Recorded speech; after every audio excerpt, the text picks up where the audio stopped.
যুক্তরাজ্যের উপাসনালয় ও উপাসনালয়ের উপাসকদের সুরক্ষা দিতে নতুন পুলিশ ক্ষমতা প্রদান করে সুরক্ষা বিল আসতে যাচ্ছে। তাছাড়া জাতীয় হলোকাস্ট বা স্মৃতিসৌধকে সুরক্ষিত স্থানগুলোর তালিকায় যুক্ত করা হবে বলে এক প্রতিবেদনে জানা যায়। নতুন ক্ষমতার অধীনে পুলিশ উপাসনালয়গুলোর চারপাশে ভয়ভীতি প্রদর্শনমূলক প্রতিবাদে ঠেকাতে আরও কার্যকর ব্যবস্থা নিতে পারবে। এই নতুন উদ্যোগ সরকারের গুরুত্বপূর্ণ অপরাধ ও পুলিশিং বিলের একটি সংশোধনী হিসেবে যুক্ত হবে এবং এটি সিনাগগ, মসজিদ, গির্জা ও অন্যান্য ধর্মীয় স্থাপনগুলোকে প্রতিবাদকারীদের দ্বারা সৃষ্ট ভয়ভীতি ও বিশৃঙ্খলা থেকে রক্ষা করবে।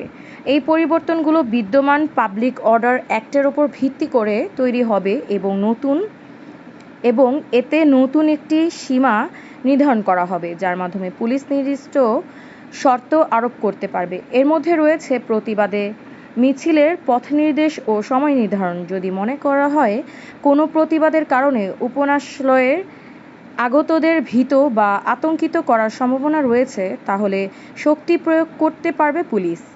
নতুন সুরক্ষা বিল পুলিশের জন্য পরিষ্কার নির্দেশনা দেবে যাতে তারা ধর্মীয় স্থাপনগুলোকে সুনির্দিষ্ট ও উদ্দেশ্য প্রণোদিত হামলা থেকে রক্ষা করতে পারে। সাম্প্রতিক মাসগুলোতে যুক্তরাজ্যে একাধিকবার বিভিন্ন ঘটনার কারণে উদ্বেগ প্রকাশ করা হয়েছে। ধর্মীয় উপাসনালয় সিনাগগের আশেপাশে প্রতিবাদ কর্মসূচির কারণে সপ্তাহ এর অনুষ্ঠানে ব্যাঘাত ঘটেছে এবং উপাসকরা ভয়ে বাড়িতে থাকতে বাধ্য হয়েছেন বলে জানা যায়।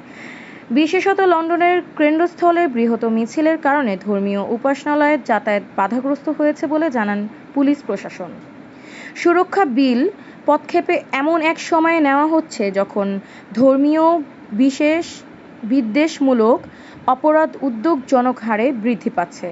মার্চ 2024 সালে শেষ হওয়ার বছরের হিসেবে দেখা গেছে পুলিশের নথিভুক্ত ইহুদি বিরোধী ঘৃণামূলক অপরাধ 113% বৃদ্ধি পেয়েছে এবং মুসলিম বিরোধী অপরাধ 13% বেড়েছে। স্বরাষ্ট্র সচিব ইভেট কুপার ঘোষণা করেছেন, যুক্তরাজ্যের সংসদের পাশে নির্মিত নতুন হলোকাস্ট স্মৃতিসৌধের জন্য অতিরিক্ত সুরক্ষা নতুন বিলের মাধ্যমে নিশ্চিত করা হবে। স্মৃতিসৌধে উঠলে বা তাতে ভাঙচুর চালালে অপরাধীরা কারাদণ্ডের সম্মুখীন হবে।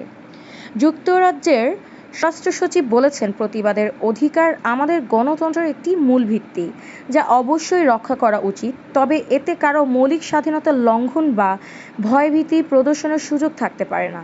তাই আমরা পুলিশকে উপাসনালয়ের সামনে আক্রমণাত্মক প্রতিবাদে ঠেকানোর জন্য আরও শক্তিশালী ক্ষমতা প্রদান করছি, যাতে মানুষ শক্তিতে প্রার্থনা করতে পারে।